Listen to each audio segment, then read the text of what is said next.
significa? La verdadera fe significa que realmente hemos creído en un Jesús.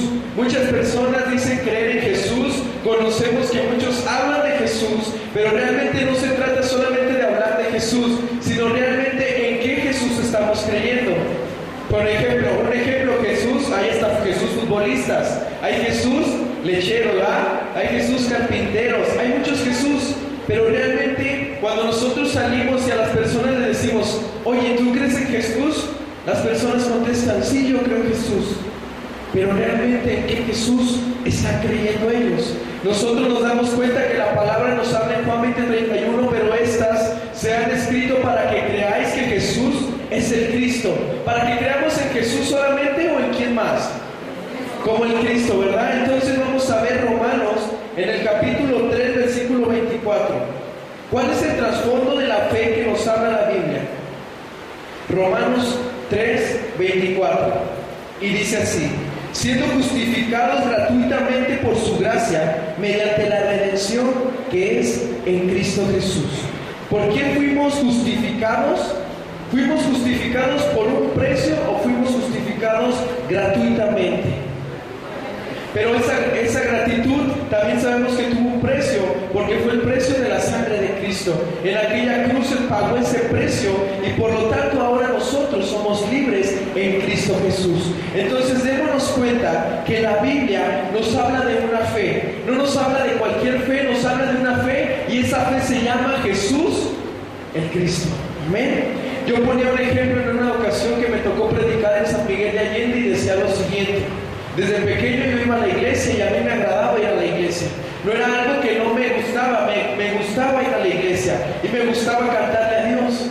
Pero me di cuenta que como yo no tenía el evangelio de la Biblia en mi vida, yo en la iglesia que estábamos, recuerdo mucho que me gustaba jugar mucho fútbol y era muy bueno para el fútbol.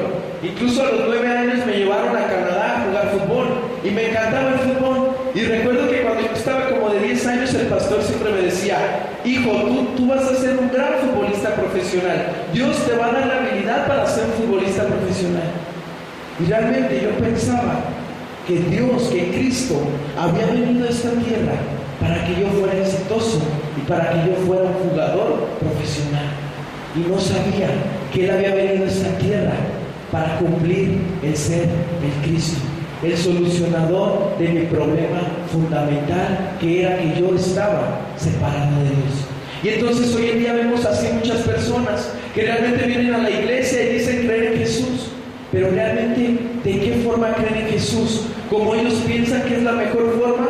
¿Como a mí me conviene pensar en Jesús? Yo creo en Jesús porque necesito muchos beneficios. Yo creo en Jesús porque necesito dinero. ¿O realmente estamos creyendo en Jesús como nos habla la Biblia, que Él es el Cristo, el solucionador de nuestro verdadero problema del hombre? Amén. Entonces, vamos a Filipenses y vamos a ver la razón por la que nos da esta gracia, este regalo que nosotros no merecíamos. Lo dice en Filipenses 1, versículo 29. Y dice así, Filipenses 1:29: porque a vosotros os es concedido a causa de Cristo, no solo que creáis en Él, sino que también padezcáis por Él. Nosotros estando hoy en día aquí reunidos y diciendo que somos cristianos, ¿realmente nuestra vida será sencilla? Ya como somos cristianos no vamos a padecer, ya como somos cristianos no vamos a sufrir, ya como somos cristianos no vamos a tener situaciones difíciles. Eso es un completo error. Realmente aquí nos está diciendo, Él nos ha hecho creer en Él, pero también padecer por Él. Entonces, nosotros vamos a pasar situaciones difíciles, pero realmente la victoria, ¿en quién está? En Cristo. Nosotros somos carentes, nosotros nos hace falta muchas cosas, pero la victoria está en Cristo. El rey David incluso era perseguido, incluso lo querían matar al rey David, pero ¿qué escribió él? Jehová es mi pastor y nada me faltará. Imagínense la historia del rey David. Él era perseguido, a él lo querían matar, y aún así él sufría y él decía: Jehová es mi pastor y nada me faltará. Amén. Entonces vamos a ver realmente lo que es el contenido de la verdadera fe que nos habla la Biblia, y eso lo podemos ver en 1 de Juan capítulo 5, del 11 al 13. Primera de Juan 5, 11 al 13. Este es el verdadero contenido que nosotros como hijos de Dios debemos de tener arraigado en nuestro corazón y realmente creer en lo que la palabra de Dios nos explica. Y dice así: y este es el testimonio que Dios nos ha dado, vida eterna, y esta vida está en su Hijo. ¿En quién está la vida eterna? En su Hijo. El que tiene al Hijo tiene la vida, y el que no tiene al Hijo de Dios no tiene la vida. Estas cosas os he escrito a vosotros, que creéis en el nombre del Hijo de Dios, para que sepáis que tenéis vida eterna y para que creáis en el nombre del Hijo de Dios. Entonces, realmente el que el Hijo de Dios haya venido a esta tierra, ¿fue algo común y corriente? ¿O fue porque Dios anhela que creamos en el Hijo de Dios? Amén. Entonces, y vamos a ir mismo a Primera de Juan, capítulo 5, versículo 1. Ya todos nos lo sabemos y yo creo que vamos a decirlo en voz alta. Primera de Juan 5, 1, ¿qué dice? Todo aquel que cree que Jesús es el Cristo es nacido de Dios, y todo aquel que ama al que engendró, ama también al que ha sido engendrado por él. Todos aquellos que crean realmente, no solamente en Jesús, sino en Jesús como el Cristo, entonces son hijos de Dios y tienen vida en Cristo Jesús. Amén. Entonces nosotros debemos de salir de estas cuatro paredes y únicamente proclamar un solo mensaje: que Jesús es el Cristo. Que si no se encuentran con el Cristo, su vida no va a poder cambiar. Que si no se encuentran con el Cristo, su vida va a seguir siendo la misma. Que si no se encuentran con el Cristo, su vida va a estar en tinieblas, en desorden y en vacío. Amén. ¿Quiénes vivíamos así? Yo vivía así. Yo vivía en vacío, nada me llenaba, era infeliz. Yo vivía en tinieblas, todo oscuro y todo desordenado. Mi vida era un desorden.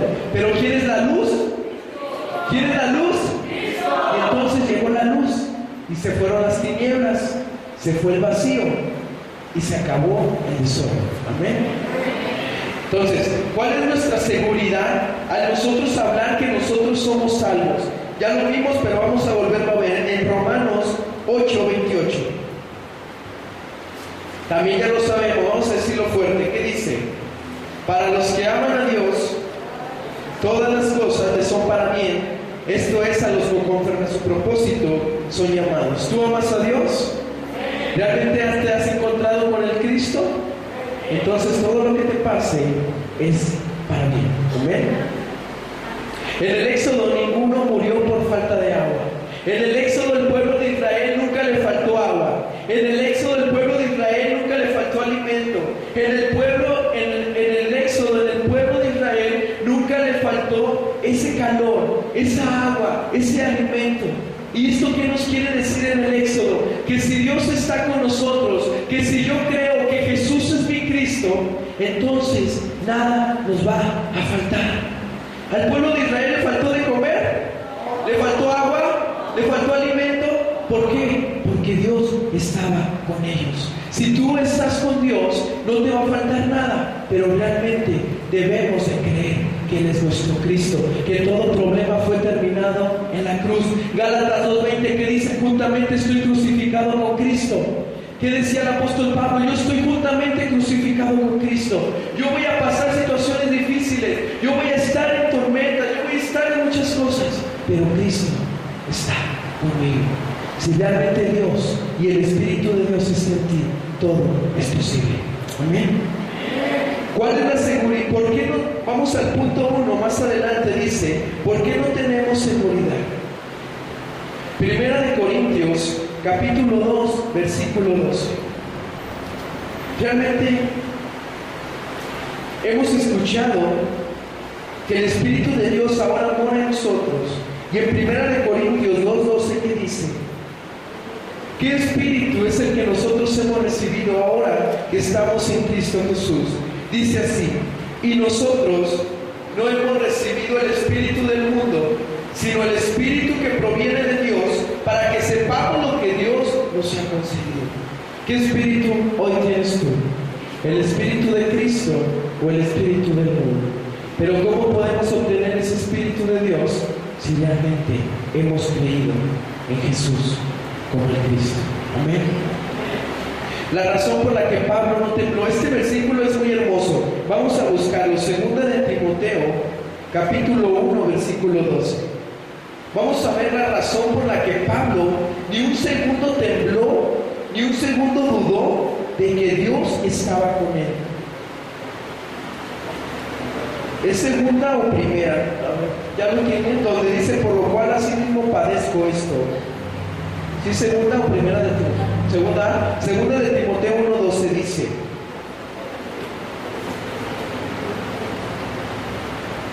¿por qué era que Pablo estaba tan entregado a la predicación?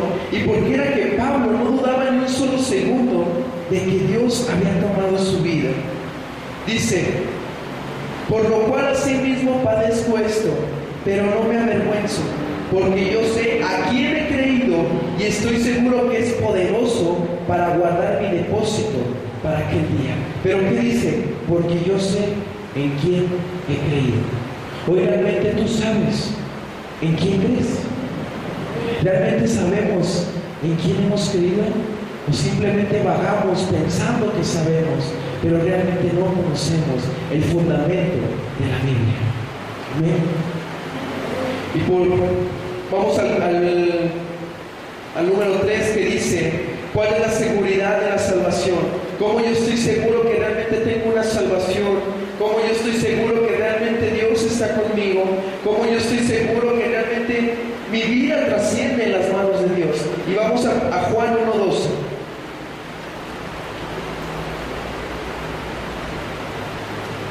Y dice así: mas a todos los que le recibieron y a los que creen en su nombre, les dio potestad de ser hechos hijos de Dios. Ahora ya, como lo hemos venido escuchando, ya no somos hijos del diablo, somos hijos de Dios. A todos los que le recibieron y a los que creen en su nombre, ahora son hijos de Dios. Y ahí mismo en Juan, en el capítulo 5, versículo 24.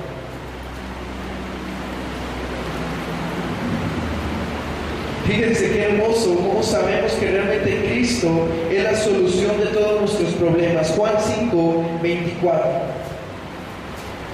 De cierto os digo, el que oye mi palabra y cree al que me envió, tiene vida eterna y no vendrá condenación, mas ha pasado de muerte a vida. Hoy nosotros tenemos vida gracias a quien, aquel que murió y resucitó por nosotros. Hoy realmente tu vida le pertenece a Cristo. Hoy realmente se ha hecho vivo en nosotros ese versículo que dice: ya no vivo yo, ahora Cristo vive en mí. Ya no vivo para mí, sino para aquel que murió y resucitó por nosotros. Realmente eso tiene que penetrar nuestro corazón y realmente aferrarnos a eso que Dios nos está hablando. Y quiero que me acompañes también. Muchos versículos, ahorita ya no los vamos a decir, pero en tu casa, con calma, tú velos escudriñando, anótalos y vete dándote cuenta cuál es la verdadera fe de la cual Dios nos habla. Nosotros tenemos que salir de este lugar únicamente a dar la vida por la evangelización mundial. Nosotros no tenemos que perder el tiempo en hacer otras cosas, más que únicamente dar la vida por Cristo. ¿Cuántas personas, imagínense, la otra vez lo comentamos, cuántas personas mueren en el mundo por minuto? Habíamos dicho, no sé quién se acuerda, pero habíamos dicho que alrededor de 60,000 o 100 y tantos mil personas mueren en el mundo por minuto. Y realmente nosotros estamos llevando a cabo el ministerio de la reconciliación, de reconciliar a esas personas con Cristo. ¿Realmente esas personas se están entregando a Cristo o están muriendo para irse al infierno? Amén. Entonces realmente recapacitemos y démonos cuenta de lo que Dios anhela de cada uno de nosotros. Vamos al punto 4, dice: seguridad en la guía completa de Dios. Primera de Juan 5, 4. Aquí yo quiero que te des cuenta en este versículo algo. ¿Cómo te vas a dar cuenta tú, hermano, que realmente has creído que Jesús es el Cristo? Fíjate lo que dice Primera de Juan 5, 4. Porque todo lo que es nacido de Dios vence al mundo, y esta es la victoria que ha vencido al mundo, nuestra fe. Realmente ¿Tú estás venciendo al mundo hoy en día? ¿Realmente tú vences al mundo o el mundo te sigue venciendo a ti? Dice que los que han nacido de Dios vencen al mundo. Entonces realmente debemos de vencer al mundo, pero no lo vamos a vencer por nuestro propio esfuerzo, sino porque Cristo mora en nosotros. Amén. Y entonces vamos al punto 4, donde dice concepciones erróneas. ¿Sí dice así? Concepciones erróneas de las que debemos tener cuidado acerca de la fe y de las obras. ¿Sí dice así? ¿No? Es que creo que este es nuevo, pero bueno, es que el otro no. Vamos a ver cómo la salvación nos habla a través de las obras y no la fe. Acompáñame a Romanos 3:28. Romanos 3:28, la salvación a través de las obras y no de la fe. Romanos 3:28. Y dice así: concluimos pues que el hombre es justificado por fe sin las obras de la ley.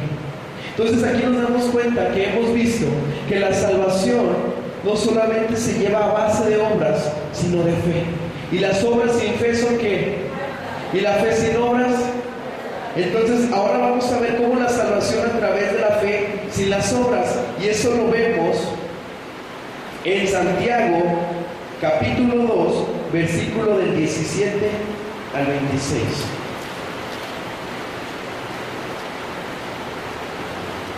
Santiago 2:17 dice así: la salvación a través de la fe, pero sin obras.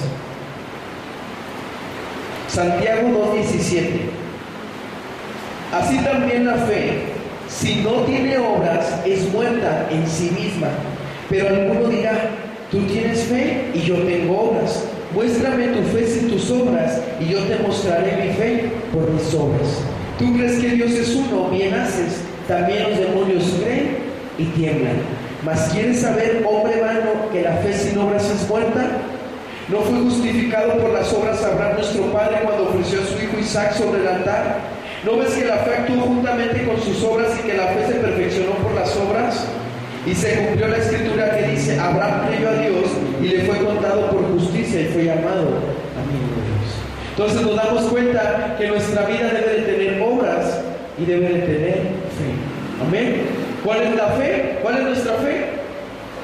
¿Creer en qué? ¿Y cuáles son las obras? El hacer buenas obras, el darle al necesitado, el ayudar al prójimo, pero realmente dándole siempre el mensaje. Amén. Y quiero que me acompañes también para terminar este tema. Vamos a ver Tito 1:16. Esta es la verdadera fe que nos habla la Biblia y en la cual nosotros debemos de estar cimentados para que ni las puertas del Hades ni el infierno prevalezca contra nosotros. Tito 1:16. ¿Ya estamos ahí? Dice: profesan conocer a Dios, pero con los hechos lo niegan, siendo abominables y rebeldes, reprobados en cuanto a toda buena obra. Profesan conocer a Dios, hablan de conocer a Dios, pero sus hechos dicen otras cosas, ¿verdad? Entonces nosotros como cristianos decimos conocer a Dios, pero que también hablamos con nuestras obras de que Cristo está en nosotros. Amén. Entonces vamos a concluir esta lección con algo. Muchas personas hacen la oración de aceptación a Cristo, pero no cambian. ¿Realmente las personas que aceptan a Cristo y hacen una oración y no cambian son hijos de Dios? ¿Por qué? Porque si ellos creen, si ellos están diciendo que creen en Cristo y están aceptando que eran hijos de Satanás, pero ahora son hijos de Dios y no cambian, ¿es congruente esto? Si ellos dicen que creen en Jesús que fue crucificado y que ahora viven ellos y no cambian, ¿es congruente esto? Dicen que el Espíritu de Dios está en ellos y no cambian, ¿es congruente? Es porque realmente no han creído en la palabra de Dios. Realmente no han creído que Jesús es el Cristo. Amén. Entonces vamos a la siguiente lección. y vamos a ver lo que es Dios Trino y la Biblia. Y vamos a Mateo 28, del 18 al 20.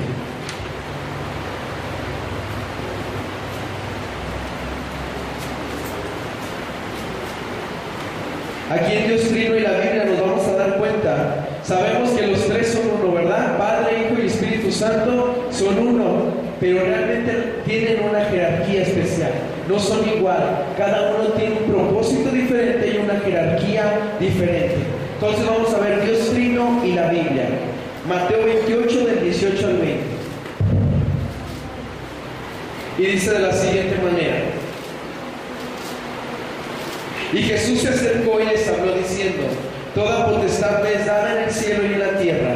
Por tanto, id y haced discípulos a todas las naciones, bautizándolos en el nombre del Padre, del Hijo y del Espíritu Santo, enseñándoles que guarden todas las cosas que os he mandado, y he aquí que yo estoy con vosotros todos los días, hasta el fin del mundo.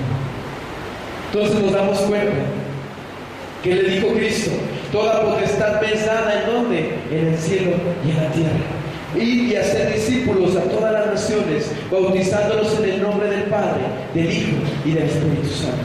Entonces vamos a ver lo que significa el Dios Padre, el Dios Hijo y el Dios Espíritu Santo, que los tres son uno. ¿Amén? Vamos a Dios Padre. Génesis 1:1. Dios Padre es el creador de los cielos y de la tierra. Génesis 1:1.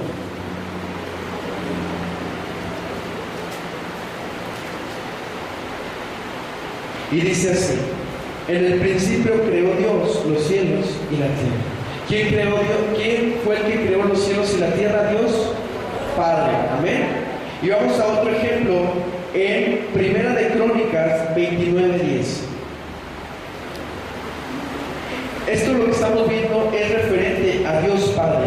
¿Cuál es la función? ¿Quién fue el creador del cielo y de la tierra?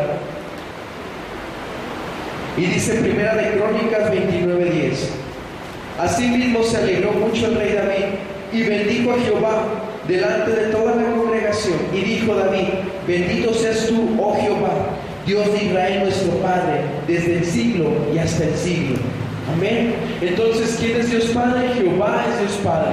Él es el creador del cielo y de la tierra. Él es el que creó la creación de Adán y de Eva. Amén. ¿Tenemos claro quién es Dios Padre? Y vamos a ver otro ejemplo, Salmos 146, versículo 10.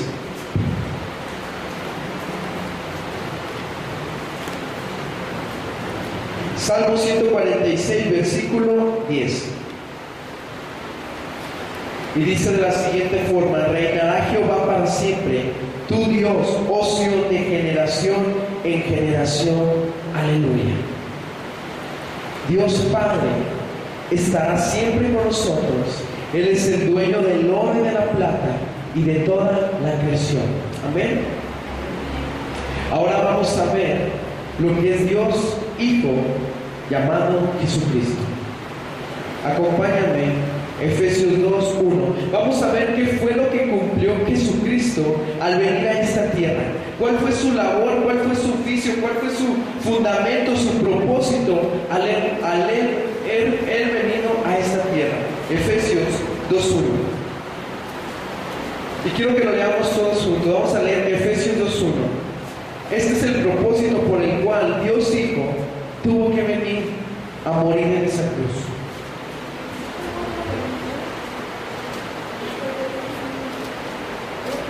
Efesios 2:1 dice: y Él nos dio vida a vosotros. ¿Quién nos dio vida? ¿Dios quién? Dios Hijo nos dio vida a vosotros cuando estabais muertos en vuestros delitos y pecados, en los cuales anduvisteis en otro tiempo, siguiendo la corriente de este mundo, conforme al príncipe de la potestad del aire, el espíritu que ahora opera en los hijos de desobediencia. ¿Quién fue el que juntamente nos dio vida a nosotros? Cristo, Dios Hijo. Y quiero que vayamos a otro versículo, y esto está Filipenses 3:21.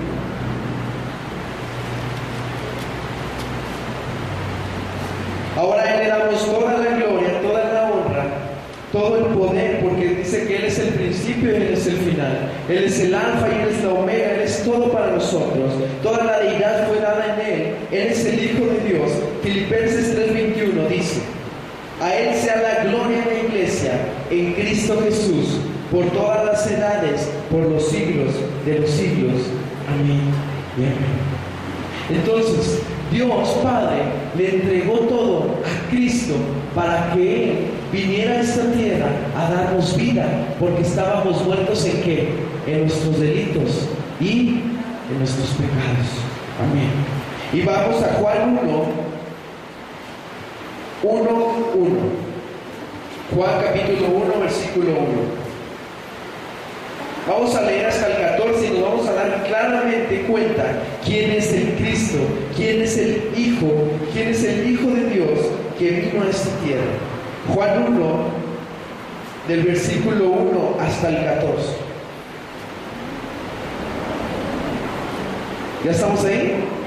Y dice: en el principio, ¿qué? Era el Verbo, y el Verbo era con Dios.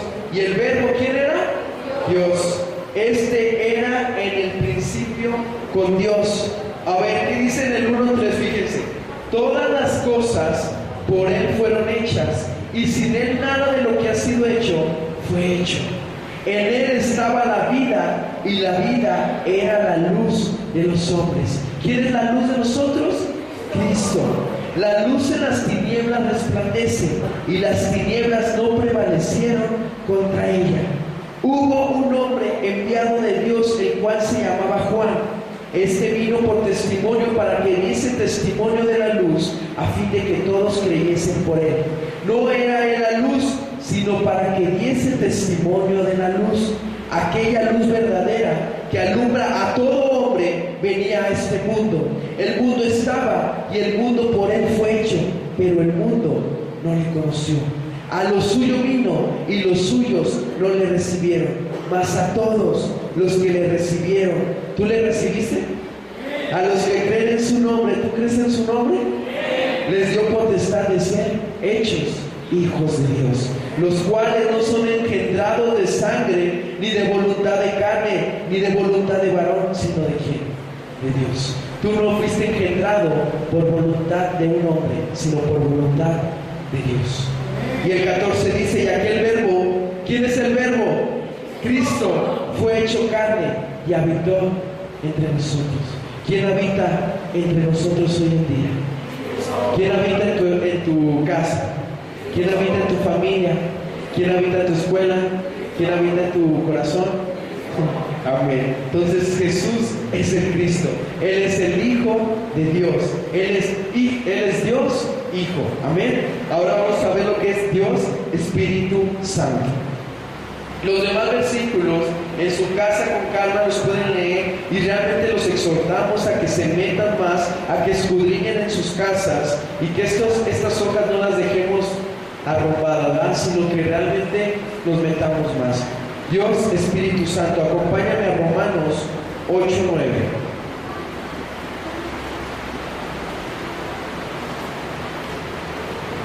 ¿Cómo debe de vivir un hijo de Dios?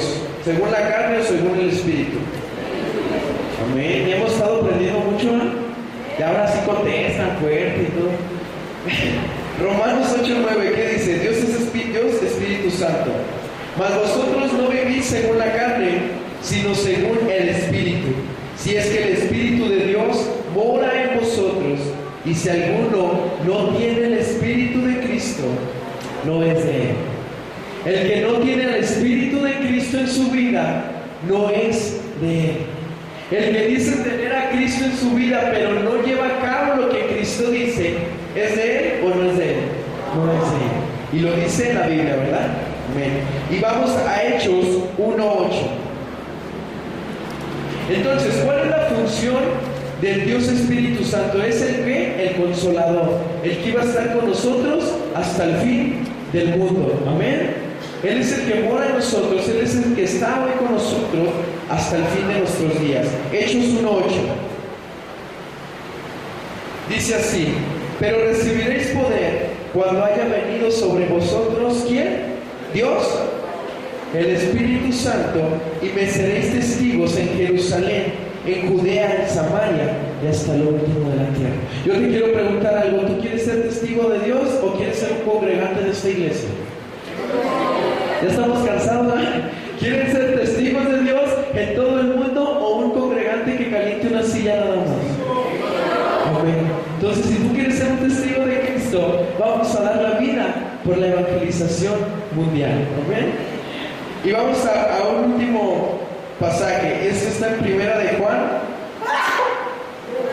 capítulo 2. No, perdón, Primera de Corintios 2:10. Primera de Corintios 2:10. Esta revelación de la que hemos hablado, de que Jesús es el Cristo y que es una revelación, ¿de quién proviene? ¿De nosotros mismos por nosotros compartírselas o de quién? Cuando dijo Pedro, tú eres el Cristo, ¿quién le dio esa revelación? Amén.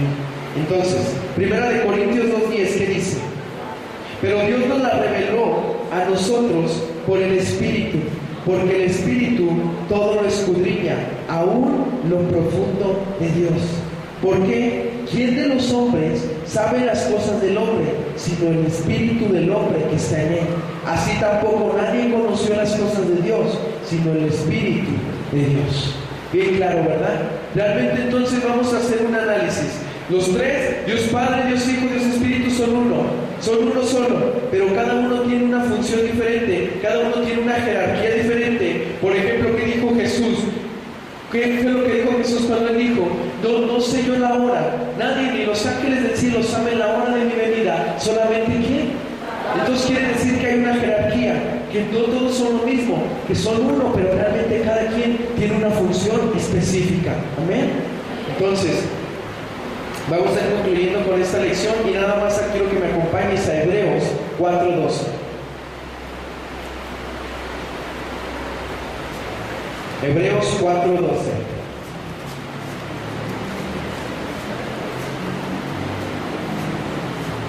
Y dice así: porque la palabra de Dios es viva y es eficaz, y más cortante que toda espada de dos filos, y penetra hasta partir el alma y el espíritu, las coyunturas y los tuétanos, y discierne los pensamientos y las intenciones del corazón. A veces cuando venimos a la iglesia y escuchamos una palabra como que nos duele, ¿verdad? O como que nos sacude, o como aquí dice, no entra como una espada de dos filos. Pero realmente si nosotros la recibimos, esa palabra, si proviene de Dios, nos va a dar vida, ¿verdad? Y nos vamos a levantar y vamos a entender el propósito de Dios en cada uno de nosotros. Entonces, con eso terminamos lo que es Dios Trino y la Biblia. Realmente sabemos que ya muchos tenemos el conocimiento, ya muchos hemos escuchado este mensaje. Entonces necesitamos simplemente reafirmar y hagan de cuenta que estas lecciones es simplemente para que nosotros ya tengamos bien claro cuál es el núcleo de la Biblia. Y después de aquí ya vamos a empezar a escudriñar toda la Biblia, demostrando a través de los 66 libros que Jesús es el Cristo. Amén. Esto es realmente, hagan en cuenta que esto es como un examen. Ya lo hemos escuchado mucho, ¿verdad? Pero esto realmente es para reafirmar y ahora dar la vuelta a la página. ¿Amén? Vamos a ver lo que es el pacto. La siguiente lección dice pacto. Yo quiero preguntarle, ¿ya la mayoría sabe cuál fue el pacto? Sabemos que Dios es un Dios de pacto, ¿sí o no? ¿Sí o no? Amén. Entonces, si Dios es un Dios de pactos, ¿cuál fue el primer pacto que dio en la Biblia? Pregunta a los que ya han escuchado, ¿cuál fue el primer pacto? ¿En dónde está el primer pacto? Génesis 3:15, pondré enemistad entre ti y la mujer y su simiente y las... Pondré enemistad entre ti y la mujer y la simiente suya, ella te irá la cabeza y tú le irás el calcañar. Fue el primer pacto, fue la primera promesa de que el Mesías iba a venir. Amén. Entonces, vamos a ver cómo Dios es un Dios de pactos. Vamos a ver también el primer pacto. Acompáñame a Génesis 2:17, ya lo conocemos. Mas del árbol de la ciencia del bien y del mal no comerás, porque el día que de él comieres ciertamente morirás. Este era un pacto difícil de cumplir, ya lo hemos visto. Era un pacto difícil de cumplir el no comer un fruto. No era difícil de cumplir, era algo sencillo, pero realmente ellos fueron engañados por Satanás. Vamos a ver ahora entonces que el hombre estaba con Dios, y el pecado fundamental del que nos habla la Biblia es que está separado ahora de Dios. ¿Por qué ahora el hombre está infeliz? ¿Por qué ahora el hombre tiene tantos problemas? ¿Por qué si Dios diseñó al hombre para que fuera feliz, ahora el hombre es tan infeliz y tiene tanto sufrimiento y se quiere suicidar y quiere hacer tantas cosas? ¿Por qué? Si Dios creó al hombre para ser feliz. ¿Por qué? Porque es gobernado por Satanás y porque su vida está en pecado y automáticamente ha quedado destituido de la gloria de Dios. ¿Amén? Acompáñame también, por favor. Dios promete enviarnos al Cristo. Este es nuestro pacto eterno. Mateo 16, 16. Vamos a ver el núcleo que ya conocemos, que es del Antiguo Testamento y del Nuevo Testamento. Mateo 16, 16. Vamos a imaginarnos que hoy tú y yo somos Pedro. Imagínate que estamos en esa escena donde Jesús le dice: ¿quién soy yo? ¿Quién dicen ustedes que soy yo? Imagínate que ahorita estamos aquí y que Jesús está aquí. Vamos a decirlo todo bien fuerte. Mateo 16, 16, ¿qué dijo? Respondiendo, a ver, pero cada quien diga su nombre. Respondiendo, Brian dijo: tú eres el Cristo, el Hijo del Dios viviente. ¿Amén? Respondiendo, mi hermana Ofe, Rosita, todos dijimos: tú eres. Dijimos: ¿tú eres Juan el Bautista? ¿Tú eres Jeremías? Tú eres el Cristo, el Hijo del Dios viviente. Entonces ese es el pacto que Dios nos prometió: enviar al Cristo, a la simiente de la mujer que heriría la cabeza de la serpiente. Vamos al pacto. Vamos a ver en este siguiente tema cuáles son los pactos históricos que están en la Biblia. Y primero vamos a ver el pacto de Noé. Acompáñame a Génesis 6. ¿Cuál fue el pacto? Sabemos que Dios es un Dios de pactos. ¿Y cuál fue el pacto que le dio a Noé en esa época? Génesis 6, 17 al 19. ¿Cuál fue el pacto que le dio a Noé? Dios. ¿Cuál fue? Génesis 6, 17 dice: y he aquí que yo traigo un diluvio de aguas sobre la tierra, para destruir toda carne en que haya espíritu de vida debajo del cielo. Todo lo que hay en la tierra morirá. Mas estableceré mi pacto contigo, y entrarás en el arca tú, tus hijos, tu mujer y las mujeres de tus hijos contigo. Y de todo lo que vive, de toda carne, 2 de cada especie meterás en el arca, para que tengan vida contigo, macho y hembra serán. Pero ¿qué dijo? ¿Qué dice en el 18? Estableceré que mi pacto contigo. Dios está estableciendo un pacto hoy en día, y vamos a ver cuál es el pacto que ahora nosotros tenemos. Entonces, en Noé, ¿cuál fue el pacto? El arca. En la época de Noé un pacto fue el arca. Vamos a la época de Moisés, en Éxodo 12:5. En la época de Moisés, ¿cuál fue un pacto de Dios para Moisés? Éxodo 12, 5 al 7.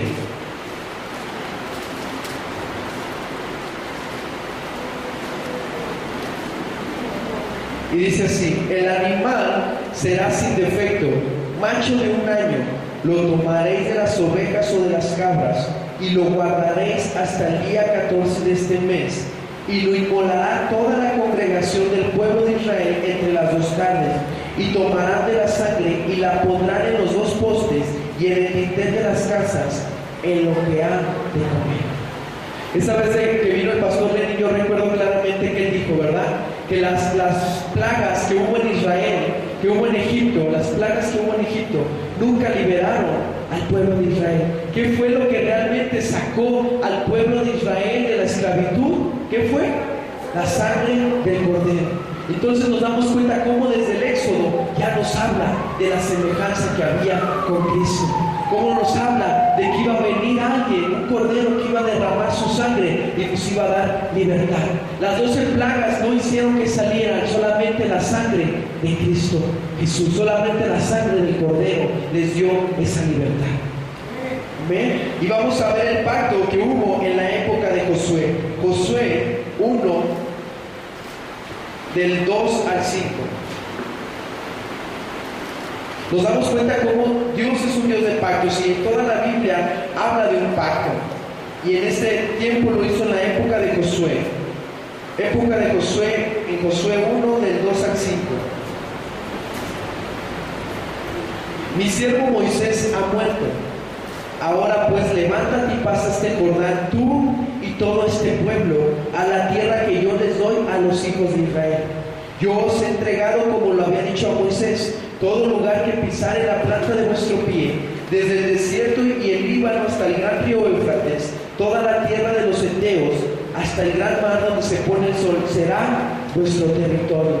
Nadie te podrá hacer frente todos los días de tu vida. Como estuve con Moisés, ¿qué? Estaré contigo, no te dejaré ni te desampararé. ¿Quién fueron los que realmente tomaron la tierra prometida? ¿Quién fueron los que realmente tomaron el pacto de Dios? ¿Quién fueron los que realmente creyeron en él? Josué y Caleb. Amén. ¿Tú eres un Josué y un Caleb? ¿Tú realmente crees en lo que estamos llevando a cabo hoy? ¿Tú realmente crees que la evangelización mundial se cumplirá en nuestros días? Amén. Entonces vamos a ver en los tiempos finales cuál es el pacto que Dios dio. Mateo 24:14, ya no lo sabemos. ¿Qué dice? Y será predicado este evangelio del reino en todo el mundo para testimonio a las naciones, y entonces vendrá. ¿Cuál es el pacto que nos toca ahora a nosotros aferrarnos? ¿Cómo se llama ese pacto? La evangelización mundial en nuestros días. Si Josué y Caleb se aferraron, si Noé se aferró, entonces ¿qué nos toca a nosotros hacer? Aferrarnos a que Cristo regresa en nuestros días. No regresa en 100 años, no regresa en 500, regresa en nuestros días. Y por eso el apóstol Pablo dio su vida entera, porque él creía que Cristo volvía en sus días. ¿Qué más podemos hacer? Tú dime algo. ¿Qué más podemos hacer en esta vida? Vivir 20, 30 años más y ya que se acabe y ¿realmente quieres aprovechar esta vida que tenemos aquí o pues que pase y así nos la llevamos con problemas, tranquilos? ¿O realmente anhelas que tu vida sea para Cristo? Que si te quedan 15 años, 100 años, realmente puedas sacarle provecho a la vida. ¿Qué decía el apóstol Pablo más? ¿Qué decía el apóstol Pablo? No, vivir es en Cristo y morir es ganancia. Pero ¿qué decía antes? Mas si vivo, lo vivo para la obra de Dios. Entonces, si hoy estamos vivos, no es porque tengamos una bonita cara o sí, o tal vez la tenemos, la bonita cara, pero entonces no es por nuestra bonita cara, es porque Dios anhela que nosotros compartamos el Evangelio, no para estar sentados, ¿sí o no? Es para compartir el Evangelio. Amén. Entonces, ese es el pacto que Dios nos ha establecido hoy en día, cumplir la evangelización en nuestros días. Y vamos a ver hombres que realmente se aferraron al pacto en Hechos 1:13. Si tú estás diciendo amén y realmente estás convencido del pacto, vamos a ver lo que hicieron estos hombres. Hechos 1:13 al 14. Así debemos de estar nosotros, perseverando unánimes en un solo propósito y en una sola oración. Y dice: y entrados, subieron al aposento alto, donde moraban Pedro y Jacobo, Juan, Andrés, Felipe, Tomás, Bartolomé, Mateo, Jacobo, hijo de Alfeo, Simón el celote y Judas, hermano de Jacobo. ¿Qué dice en el 14? Todos estos perseveraban unánimes en oración y ruego con las mujeres y con María de la Madre de Jesús y con sus hermanos. Hoy hemos aprendido, ¿verdad?, que si oramos, ¿oramos para qué? Para que se cumpla la evangelización, para que nosotros salgamos y podamos encontrar en la calle a los dignos que están ansiosos, que están preparados por Dios para recibir el mensaje de salvación. Amén. Y vamos a ver la confesión que hacía el apóstol Pablo en Hechos 20:24. Hechos 20:24. Estos son hombres que realmente perseveraban y realmente se aferraron al pacto que Dios les dio. Hechos 20:24. Pero de ninguna cosa hago caso, ni estimo preciosa mi vida para mí mismo, con tal que acabe mi carrera ¿con qué? Con gozo, y el ministerio que recibí del Señor Jesús, para dar testimonio del Evangelio de la gracia de Dios. Pablo, ¿con qué fin oraba? ¿Hemos visto cómo oraba Pablo? Pidiendo cosas, pidiendo sanidad, pidiendo carros, pidiendo dinero. Oraba: Señor, úsame para poder compartir el Evangelio a toda criatura. Hoy por eso nosotros hemos aprendido y vamos a ver cuál es la oración. No es perder el tiempo orando cosas vanas, ni sáname, bendíceme, dame un trabajo. Realmente si nosotros hacemos la evangelización, si nosotros cumplimos el pacto, dice que todo vendrá por añadidura. ¿Tú le tienes que pedir un trabajo ahora? ¿Por qué? Porque tú estás haciendo la voluntad de Dios primeramente. Amén. Entonces vamos a lo que es la oración, la siguiente lección. ¿Cómo debemos de orar ahora que nosotros hemos entendido y creído que Jesús es el Cristo? Mateo 6:33.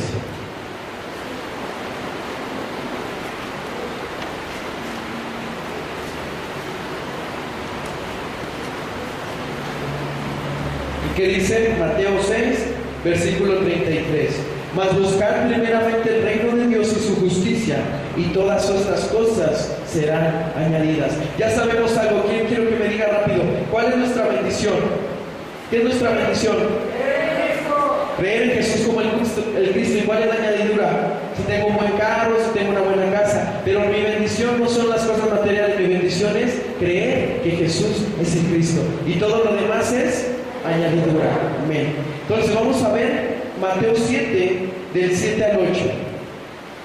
¿Cómo debemos nosotros de pedir para que realmente sea escuchada nuestra oración y todo sea dado a nosotros? Mateo 7, del 7 al 8.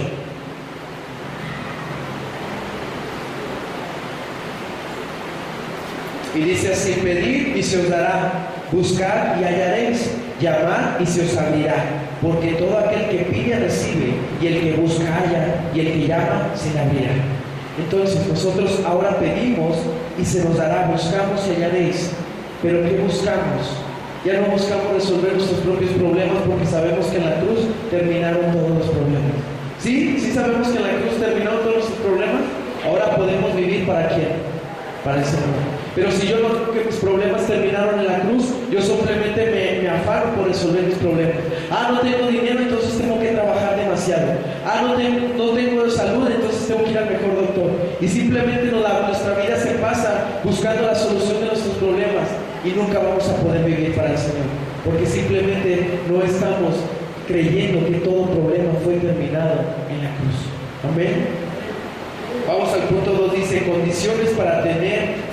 Hay condiciones para que nosotros podamos tener una respuesta a nuestra oración. Y eso lo podemos ver en Santiago 1:6. Si nosotros oramos, pero realmente no tenemos fe, realmente no creemos, esa oración no sucederá. Vamos a ver lo que dice en Santiago 1:6.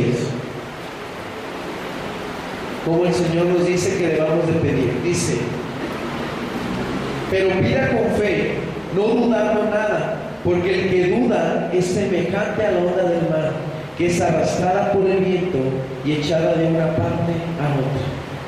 Si nosotros oramos y no creemos que puede pasar, por ejemplo, yo oro que se cumpla la evangelización mundial, pero por dentro yo no creo que se va a cumplir en mis días, ¿eso será congruente? Y yo tal vez me pico y grito y digo que se cumpla la evangelización mundial y por dentro yo no creo que se va a cumplir. ¿Es congruente? Dice: pidan con fe y que esto se va a cumplir. Y entonces dice que si no pedimos con fe, somos igual a una ola del mar. Hoy estamos creyendo, mañana ya no creemos, un día venimos a la iglesia, otro día ya no venimos. ¿Pero por qué? Porque realmente no creemos en el pacto que Dios nos ha dado. Amén. Y vamos a otro punto. Y dice la oración que se aferra a la palabra. Juan, acompáñame a Juan 15:7.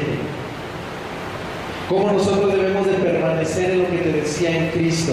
Si nosotros no permanecemos en Cristo, es muy difícil que Dios pueda hacer la obra en nosotros. Juan 15:7 dice: si permanecéis en mí y mis palabras permanecen en vosotros, pedid todo lo que os queréis y os será hecho. Muchas personas no permanecen en Cristo, muchas personas no permanecen en Él y quieren que todo venga, ¿verdad? Quieren que todo venga. Pero ¿qué dice? Si ustedes no permanecen en mí y yo en nosotros, pedid todo, pero no se va a cumplir. Entonces nosotros debemos de permanecer, no en una iglesia, no venir a la iglesia porque, ay, el pastor se va a enojar, no venir a la iglesia porque, ay, si no se van a agüitar, no venir a la iglesia porque, ay, pues se va a ver sola la iglesia ahora si yo no voy y ocupo la silla.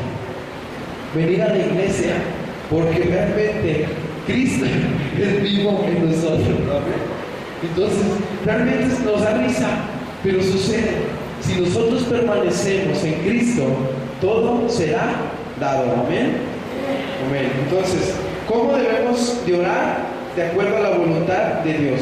Y eso dice en Primera de Juan 5:14.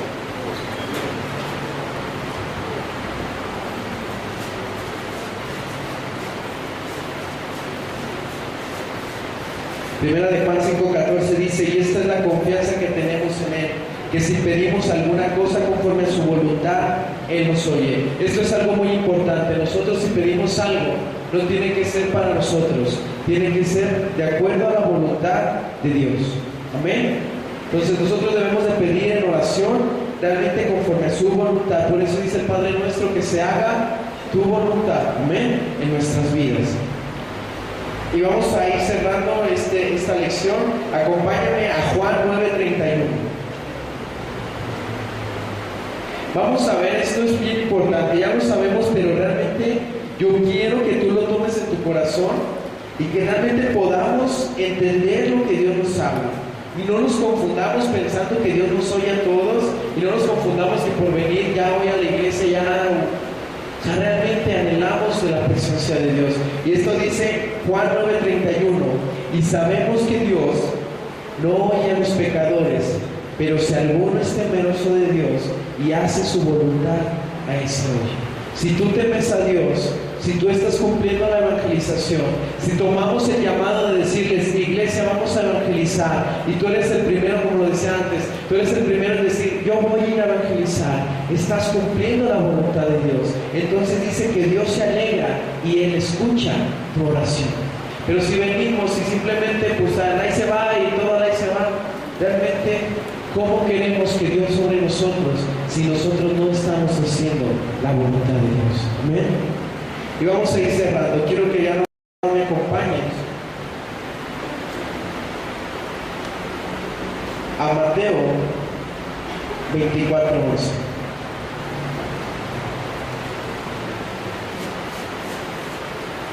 Mateo 24:11, y después vamos a Mateo 6:7, y con eso concluimos. Realmente vamos a escudriñar nuestras casas, vamos a meternos más y vamos a ver que Dios nos hable a nosotros en persona.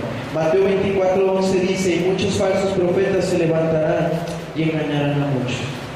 Desafortunadamente sabemos que muchos se enfriarán, muchos se apartarán, pero nosotros hemos hoy conocido la verdad, y la verdad nos ha hecho libres.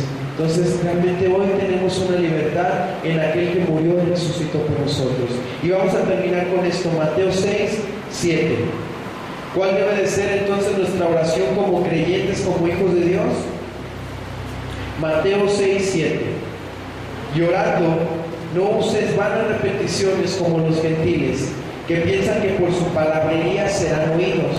No os hagáis pues semejantes a ellos, porque vuestro Padre sabe de qué cosas tenéis necesidad antes que vosotros le pidáis. Dios ya sabe tus necesidades. Dios ya sabe. Entonces, ¿para qué desgastarnos y hacer tanto show pidiéndole: dame dinero, dame esto? Si Él ya conoce nuestras necesidades. Simplemente encárgate de buscar de su presencia y cumplir su voluntad hoy en día. Amén. Ya no necesitamos desgastarnos, ya no necesitamos pedir cosas materiales. Dice Él: busca primero el reino de Dios y todo será añadido. Si tú estás cumpliendo, tú estás aferrándote al pacto, vienes a la iglesia, oras, ayunas en tu casa, este material lo lees, lo te metes y tú oras a Dios, ¿tú crees que Él no te va a dar todo lo que tú necesitas? Entonces es fácil. Como el pacto que le dio: no comas del árbol. Es fácil, pero a veces nosotros mismos nos complicamos la vida solitos. Pero realmente Dios anhela que hagamos su voluntad. Amén. Nos vamos a terminamos con la oración, vamos a tener un descanso otra vez y ya damos las últimas 3 lecciones que nos quedan para terminar. Padre, en esta noche yo te agradezco por este privilegio que me das de estar aquí, Señor, compartiendo tu palabra. Gracias, Señor, porque sé que tu Espíritu Santo es el que habla a cada uno de nosotros. Te damos gracias y oramos y te pedimos que esta revelación, esta palabra sea, que entre a lo más profundo de nuestras vidas, de nuestro corazón, que seamos tierra fértil, que realmente reciba esta palabra, esta semilla, y que podamos dar fruto al 100 y al 1000 por uno. Te damos gracias y oramos en el nombre de Jesús, quien es nuestro Cristo. Amén y amén. 16-18. Vamos a ver lo que debe de tener, de lo que debe de constar una verdadera iglesia. Ahí nos habla en Mateo 16-18 cómo fue que el Señor le dijo a Pedro sobre qué se debe de edificar la iglesia, y así nada prevalecerá contra ella. Después de la confesión de Pedro, cuando dijo tú eres el Cristo, entonces el Señor le da una promesa y le dice sobre dónde va a estar edificada la iglesia. Y eso dice Mateo 16-18, dice: y yo también te digo que tú eres Pedro, y sobre esta roca edificaré mi iglesia, y las puertas del Hades no prevalecerán contra ella.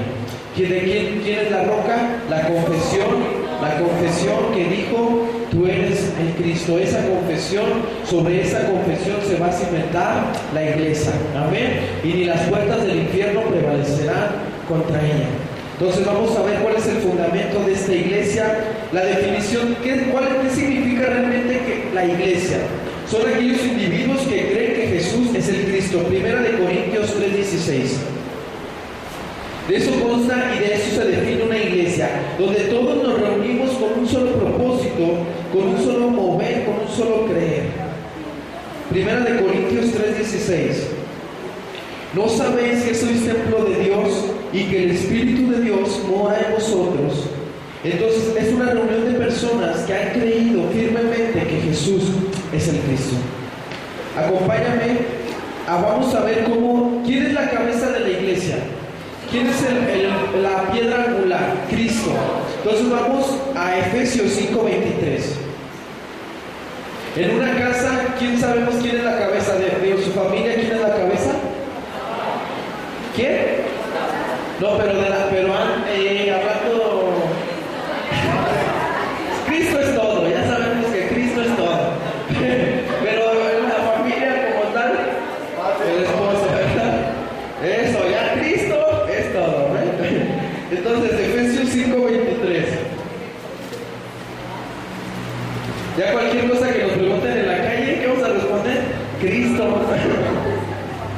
Efesios 5:23 dice: porque el marido es cabeza de la mujer, así como ¿qué? Como Cristo es cabeza de la iglesia, la cual es su cuerpo y Él es su Salvador.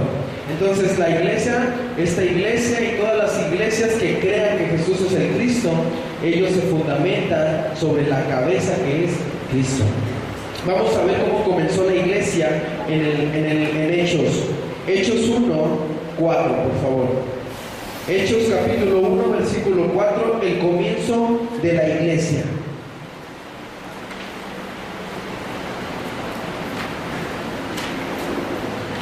Hechos 1:4 dice: y estando juntos les mandó que no se fueran de Jerusalén, sino que esperasen la promesa del Padre, la cual les dijo: oísteis de mí. Y en el versículo 8 que dice: lo que hemos dicho, recibiréis poder. Y en el versículo 11, los cuales también les dijeron: varones galileos, ¿por qué estáis mirando al cielo? Este mismo Jesús que ha sido tomado de vosotros al cielo, así vendrá como le habéis visto en el cielo. Ustedes se han puesto un momentito a imaginar, si dice que así como fue tomado y una nube lo cubrió y fue llevado al cielo, y dice que ahora está a la derecha del Padre. Pongámonos un momento a pensar. Imagínense qué tremendo va a ser verlo venir, descender con poder y gloria sobre su iglesia. Es algo que no podemos ni imaginar, ¿verdad? Pero realmente dice que así como fue llevado, así volverá. ¿Amén? Entonces vamos ahí mismo a Hechos, en el 1, ahora versículo, ahí donde estamos, pero en el 13, dice, bueno, ya lo leímos, Mateo, donde ellos oraban y todos perseveraban unánimes. marcas de la verdadera iglesia. Una verdadera iglesia, ¿qué marcas, qué propósito debe de tener? El proclamar la palabra de una manera correcta. No proclamar lo que nosotros pensamos que es lo mejor. No proclamar lo que nosotros pensemos que es lo mejor para esa persona, sino proclamar la verdad correcta.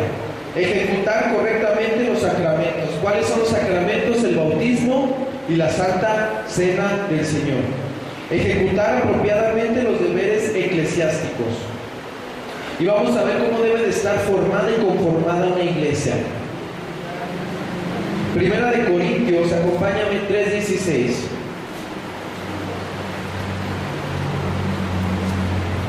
Primera de Corintios 3:16. Vamos a hablar de la forma en que una iglesia debe de estar estructurada. La palabra de Cristo mora en abundancia en vosotros, enseñando y exhortando unos a otros en toda sabiduría, cantando con gracia de vuestros corazones al Señor con salmos e himnos y cánticos espirituales. Entonces nos damos cuenta que así debe de estar formada una iglesia. La iglesia universal dice que cada día se añadía al que había de ser salvo. Entonces a este lugar se van a añadir las personas que han de ser salvos. En las iglesias que predican lo mismo se van a añadir las personas que han de ser salvos. Y esa es la iglesia universal de la cual nos habla la palabra de Dios. Una iglesia que tiene una forma. La iglesia primitiva es ya esto. Vamos a ver qué era lo que hacía la iglesia primitiva en Hechos 5:42. Y todos los días en el templo y por las casas no cesaban de enseñar y predicar a Jesucristo. ¿Qué hacía la iglesia? No cesaba de predicar que Jesús era el Cristo. Y vamos a ver cuál es la verdadera razón por la que la iglesia existe. La iglesia no existe únicamente para que nos entretengamos y vengamos a sentir bonito. La iglesia existe con una razón y un propósito. Y esa razón la vamos a ver en Isaías 43:7. La gloria de Dios. Imagínate, vamos a ver cuál fue el propósito por el cual Dios nos creó. Dice: todos los llamados de mi nombre, para gloria mía, los he creado, los formé y los hice. ¿Quién te formó y te creó a ti? Dios. ¿Y para qué? Para que le demos toda la gloria a Él. Y vamos a ver cuál es el segundo punto, el culto. Ahí mismo en Isaías 43:21. Este pueblo he creado para mí, mis alabanzas publicará. Dios nos creó para Él y para publicar sus alabanzas, para predicar su evangelio. Amén. ¿Cuál es? Vamos a Hechos 2:42. Vamos a ver cómo nuevamente nos dice cómo se estipulaba realmente una iglesia primitiva. Hechos 2:42. Y perseveraban en la doctrina de los apóstoles, en la comunión unos con otros, en el partimiento del pan y en las oraciones. Realmente nosotros como iglesia, aparte de hacer todo esto, debemos de estar unánimes, haciendo la voluntad de Dios, compartiendo el pan, la cena del Señor y yendo a través de su palabra cada día más. Vamos a ir cerrando con esto. Dios nos ha llamado a expandir el reino de Dios, por lo tanto es cumplir la evangelización mundial. Vamos a Mateo 18:28, del 18 al 20. Porque es tan claro que el Señor nos habla que hagamos discípulos a todas las naciones. De aquí se van a levantar discípulos que van a ir a ser más discípulos. Mateo 28:18 al 20. Y Jesús se acercó y les habló diciendo: toda potestad me es dada en el cielo y en la tierra, y de hacer discípulos a todas las naciones, bautizándolos en el nombre del Padre, del Hijo y del Espíritu Santo. Y en Marcos 16:15 nos vuelve a decir lo mismo: ir por todo el mundo y predicar el evangelio a toda criatura. El que creyere y fuere bautizado será salvo, mas el que no creyere será condenado. Tenemos un privilegio que nosotros hemos creído en esta verdad. Entonces nosotros somos ¿qué? Salvos. Y como nos decía la canción, ¿verdad? En la mañana, ¿quiénes van para el cielo? ¿Quiénes van para el cielo? ¿Nadie? ¿Quiénes vamos para el cielo? Amén. Entonces hay que estar convencidos de lo que hemos creído. Y este es el fundamento de la verdadera iglesia. El creer que Jesús es el Cristo, que Cristo es la cabeza de la iglesia, la cabeza de nuestras vidas y que tenemos un propósito: cumplir la evangelización mundial en nuestros días. A toda criatura decirle que hay un camino, hay una verdad y hay una vida, y se llama Cristo Jesús. Amén. Entonces ese es nuestro propósito, porque nosotros somos la iglesia. Amén. Entonces vamos a seguir con la siguiente lección.